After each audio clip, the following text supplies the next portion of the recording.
Good evening. Welcome to KQ. Hello there, everybody. This is Kevlon. And I'm Ken. We're coming to y'all once again from the dirty South.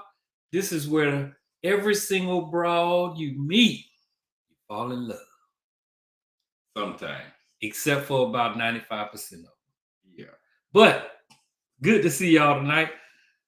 Today, we're just chilling. So we just figured we'd holler at you and we're going to just jump over here. We invite you. If you're looking at us on YouTube, check us out on Facebook and vice versa. But we wanted to do a little bit of current events and just talk about what's going on. Normally, you can go to our page and you'll be able to see what things are hot, what things are trending right now, and things that we need to pay attention to in terms of keeping ourselves oriented to this world. That's our best weapon, y'all, is to be oriented, to know what's going on and know how ridiculous things are so that, you can take care of the low-hanging fruit and inform those people around you. Hey, you might want to go ahead and consider the obvious instead of, going and making this thing complicated. So our page is a good source for that. Yep. Not to mention, I got two things. Dos amigos. First thing, the shirt. Huh? Oh, this way. Huh? Y'all like that? KQ? Yeah. We got the shirt. And also, Kev sent me a thing today. It was our somebody was like, well, why y'all got the bullseye with the dart going down? Kev said it's because we're aiming for the heart of America. That's right. Yeah. America has but one heart. That heart, y'all, is called the truth. So what we like to do, what we strive to do, is always dig into what's important and find the truth in that situation. And all we do is present it. If we're not being truthful, which very rarely does anybody even attempt to try to put that on us. If we're not being truthful, we'll admit it at least, but truth is truth. See, we just believe that we work with the facts and we live with the truth. And either something happened or it didn't happen. So that's the realm we operate in. And if it's a fact, then we're going to work with it. And we're going to start back agreeing on facts in this world eventually. Yeah, because that's what this world should be made of. However, right now we're consumed with facts and alternative facts and alternative truths, non-realities. Truth isn't truth. QAnon conspiracies. Yeah, it's a bunch of stuff going on out there. So what we got here is we're just gonna go over a little bit of something. We got our KQ. Speaking of KQ, Facebook. I wanted to go ahead and just clear the air and bring it out one time. The reason for KQ is because there are 3 Ks in this organization. Since I'm the youngest, I go first. Kevlon. Then you got Ken. And then you also have Kelly. Kelly is an old time, one of Ken's best friends as we were in high school. Real cool dude. And he turned out that he decided to go on to the side of Trump in the right wing. And he's just always been that way. But he's still a good guy. And he did a lot for us, and we love him and appreciate him. We wish he was here. We actually wanted to start this show years ago and have him participate in it. And we do a dialogue and go back and forth and this and that. And so we're still going to get into all of that stuff. We're just now scratching the surface, but we really miss him. And so this was going to be the name of the show when we were talking about doing this years ago. But now we done kicked it off, and we're not going to change the name because KQ is what it means to us. And anybody else that has any other ideas, obviously, we ain't riding with that. All right. So, yeah, Ken, Kev, and Kelly. That's where you get the 3 Ks from. It's actually 3 of us. Yeah, so KQ. And reason we go with 1972 is simply because the youngest out of all of us, Kev, was born in 1972. And people are like, well, why don't you make it 1971? I mean, well, because in 1971, it would have been K squared. It wouldn't have been KQ because it was only me and Kelly at the time. So that's why. Yeah. Yeah. Either way, so we get various posts all the time. We post stuff. That Bidenomics Woo, that was a good one. That was one me and Kev recorded. That was our last recording. Scroll on down. We have First of all, we have Dark Brandon on the right over here. Oh yeah, y'all see Dark Brandon. You gotta recognize him when you see him. But anyway. Yeah, that's my boy. And so scroll on down. This was just recent posts that we've done on our Facebook page. And the Facebook page is awesome. We go back and forth. We have literal MAGAs and Afro MAGAs. Even a child of mine is on there giving us hell, so to speak. And then we go back and forth and we come to agreements and everything else. And that's what the site is all about. Basically, we started a Facebook page where we could actually communicate with people on the other side and try to come to actual resolutions, common sense resolutions that everybody can agree with. And, you know, we get turbulent sometimes, but for the most part, we're very cordial. And there's no real racial thingies going on in there, except for the ones where they say something before they even know that they were being racial. And so, and then we correct them, and then they agree, and then we move on. It's a pretty nice place to go and spew your, you know, get it off your chest. Whatever you want to say, you can say it. We're good to go over there. But when we scroll down and we got to this one right here with Jim Jordan, which I thought was hilarious. Read your post up there. Lost by more than the first attempt. At least they're going in the right direction. Boom. So this guy's funny. So he's what I would call a chief maggot. He's one of the guys that Trump really blood sucks off of. And if it wasn't for people like him, then we wouldn't have a threat to our democracy right now. But so of course Trump is put in his endorsement for him to be speaker after this party proved through their nomination and sudden defuncting of the last speaker.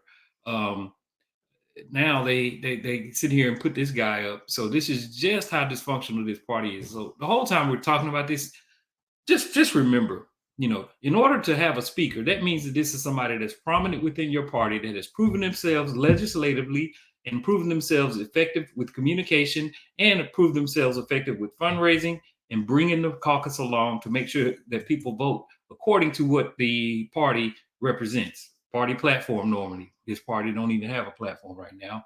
But you pick the best of the best. You pick the one that you can count on, the one out of everybody else that would most exude the tone and tenor of this political party in the House of Representatives of the United States of America.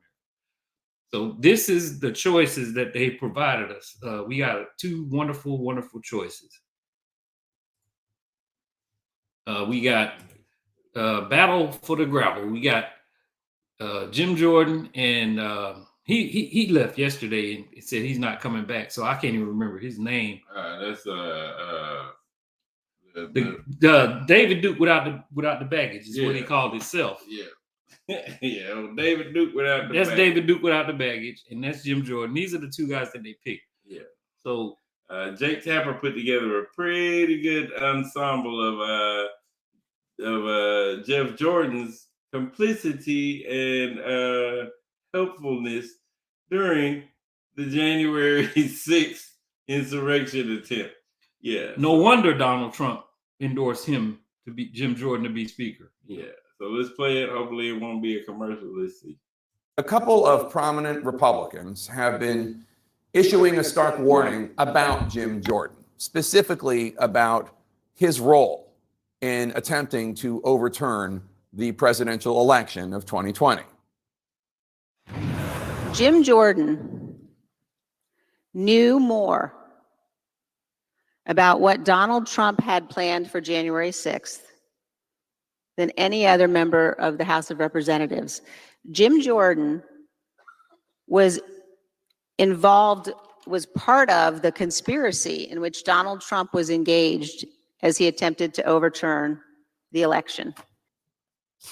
That was former Congresswoman Liz Cheney of Wyoming, vice chair of the January 6th Select Committee, on Wednesday in Minnesota. But Cheney is not the only Republican sounding the alarm. Here is Cassidy Hutchinson, the former top aide to White House Chief of Staff Mark Meadows of the Trump White House, and of course, the star witness of the January 6th Committee's public hearings.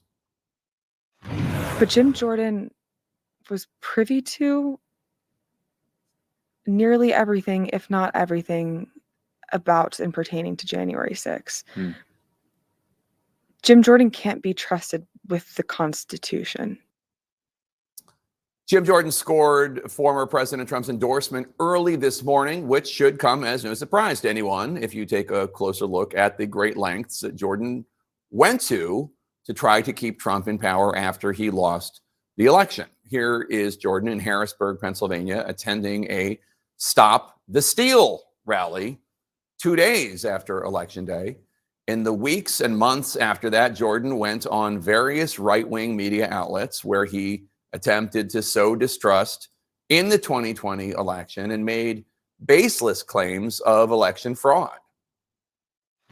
It's exactly what the Democrats wanted. They knew President Trump was going to win on election night, but they wanted to keep looking for and finding and counting ballots until they got over the top. Jordan's name appears throughout the bipartisan report from the House Select Committee investigating January 6th. The report says that Jordan attended numerous post-election meetings with senior White House officials and Rudy Giuliani discussing how to challenge the election results. The report also details how Jordan led a conference call on January 2nd discussing how to delay that joint session of Congress on January 6th to certify the electoral vote. Jordan and Trump spoke later that night for 18 minutes, according to the report. The night before January 6th, Jim Jordan texted the White House Chief of Staff, Mark Meadows. And Jordan said that Vice President Pence, quote, should call out all electoral votes that he believes are unconstitutional as no electoral votes at all, unquote. We know that is a power that the vice president does not actually have. On January 6th, Jordan talked to President Trump on the phone at least twice. In the January 6th committee's final report, the committee concluded that Jordan was... All right. I don't know about y'all, but that's a whole lot. Now, first of all, we all knew that January 6th was a huge, huge dumpster fire in terms of our display of democracy. We almost had a situation where the process of transition of power was thwarted within this country. As a matter of fact, it was for a period of time till late the next morning when that vote should have happened the previous day. So they did succeed at stopping our peaceful transition of power. And this was one of the main strategies. This was the link to the Congress between Donald Trump and that certification. And so it was a despicable, horrible, violent event. And so now the main guy that was involved with that, according to prominent Democrats and prominent Republicans, is now up for speaker. So I want y'all to just ask yourself the question: is this something that you would ever see the Democratic Party do? Yeah. Put up a guy who literally was involved in the last election's insurrection, along with the former president of the United States, who's under indictment for his activity, a felony indictment, multiple counts. And we're going to pick this guy to be the speaker. And the Republicans are actually putting him up as their choice.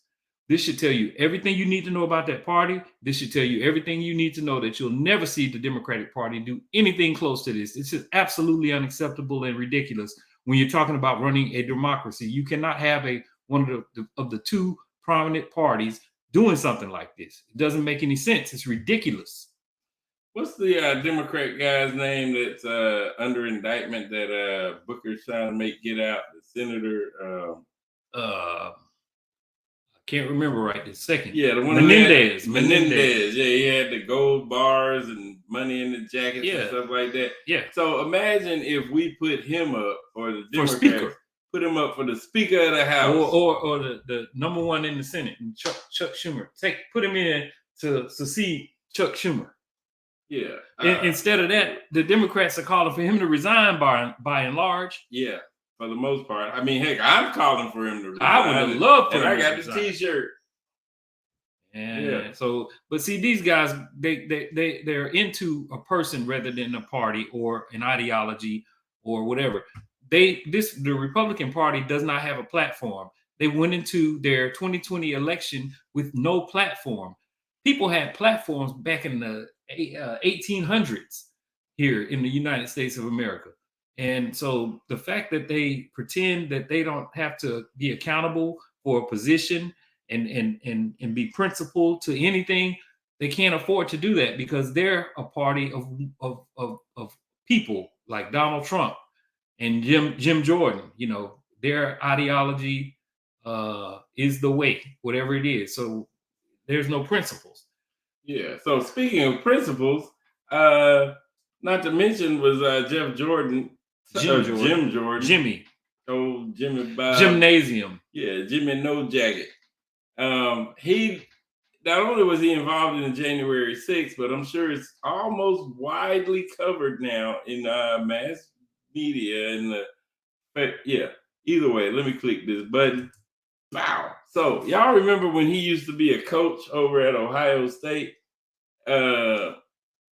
Some things happened over at Ohio State, and some kids and all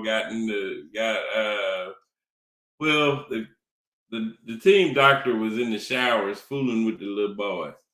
And so Jim Jordan actually tried to cover up for this crap.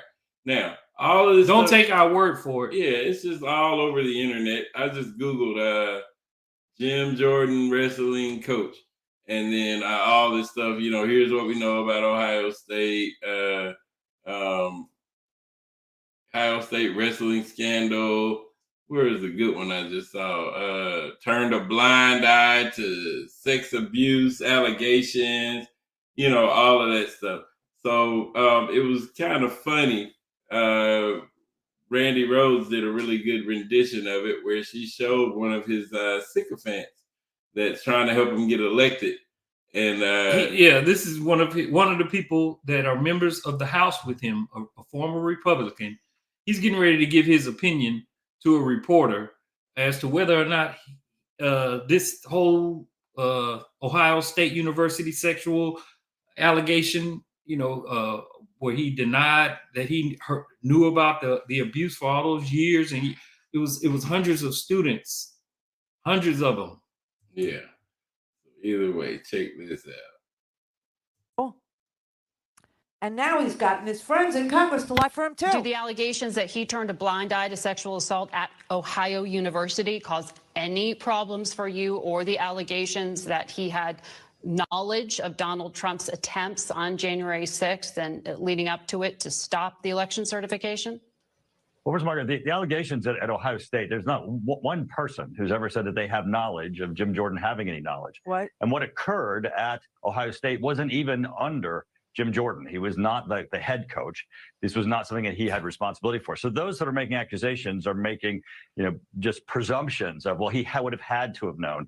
But there's no one, I mean, mind you, this was years ago, no one who has come forward at all ever and ever said that there was actual knowledge on Jim Jordan's part. And of course, he condemns what occurred. Is that true?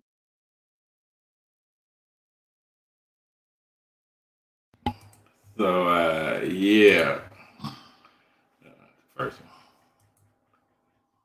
first one. All right. So, is there nobody came forward to say nothing about nothing, right? Yeah, so he's saying that Jim Jordan ain't never heard of nothing about this, and ain't nobody ever said nothing. This, it's we all blindsided by these accusations, and he said anybody that says that they accuse Jim Jordan of turning a blind eye to these sexual abuses, they just making stuff up, pretty much. They all just assuming stuff. Yeah, let them come forward. Well,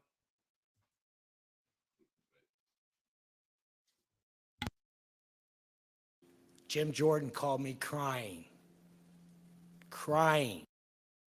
Jim Jordan called me crying. Jim Jordan called me crying.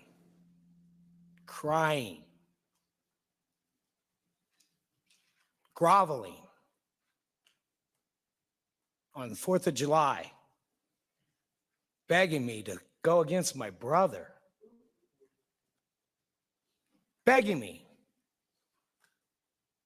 Crying for a half hour. That's the kind of cover-ups that's going on there. Jim Jordan called me several times after that. That week, I had to have my lawyer call him, tell him to stop calling me.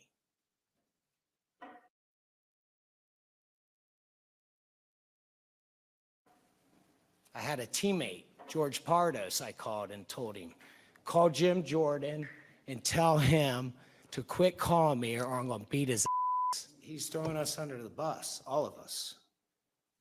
He's a coward. He's a coward. He's not a leader. He's a coward. I'm a leader. I was captain of these guys. That's why I'm here. I would never abandon my team.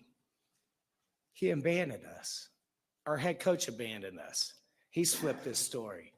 He called other people to flip their story. He called Mark Coleman to flip his story. He called his parents, 90 years old. That's the kind of person Jim Jordan is.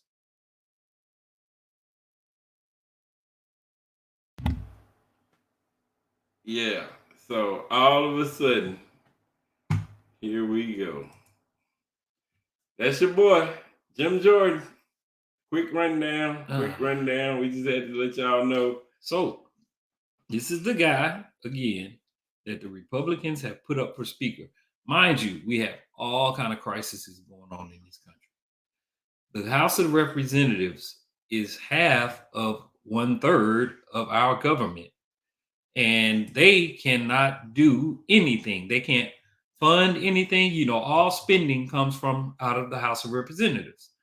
That's where those bills have to originate. And we are hamstrung as a country right now. We cannot appropriate funds to any crisis that we want. They're dysfunctional.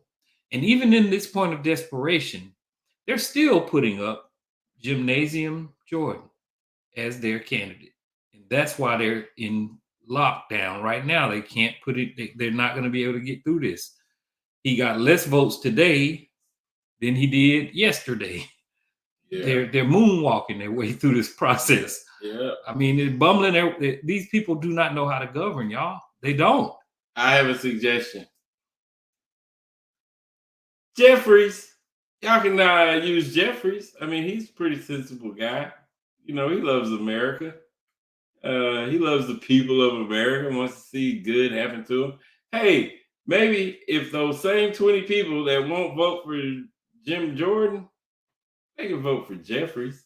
It would be smart for them to do politically because a lot of those people were elected in Biden districts. And so that would show that they're willing to make common sense the order of the day, because that's what the people that voted for them are oriented towards in the first place. Yep. Only problem is his name is Hakeem Jeffries. Well, at least it ain't Hussein. Hallelujah. Hallelujah.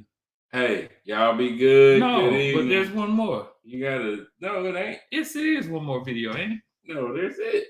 That's it. Are you sure? I'm positive. This can't be over already. Welcome to Cake Cube. This is the end of the session. We love y'all. Peace, be easy. Subscribe, like, share. Please subscribe, like, and share. The algorithm will love you for it. Yes. That's how we live. And don't forget, we're aiming for the heart of America. That's our point. And don't forget, the judge clarified that yes, Trump was found guilty of rape. Y'all have a wonderful day. Good night. Love you.